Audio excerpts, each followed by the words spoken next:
how you can turn on NFC on your iPhone.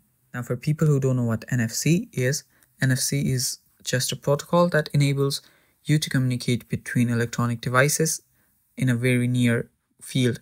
Now, you can use this to pay for your bills. You can use this to connect to your smart devices, and yeah, like that.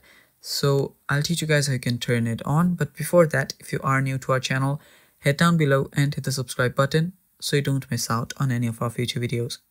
Also press the bell icon so you get notified when we release our new videos. Now let's get started.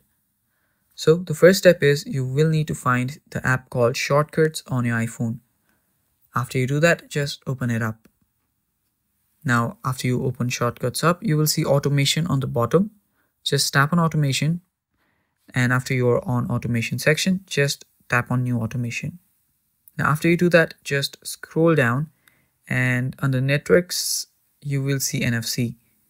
Now just open NFC on, and there you will see NFC tag and the scan button.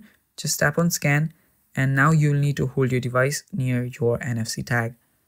After you hold it near, you will be able to just start using your NFC using your mobile device. So yeah, it's that simple, guys. I hope you guys found this video helpful, and if you did, leave a like down below and stay tuned for more. That is all for today. Bye bye.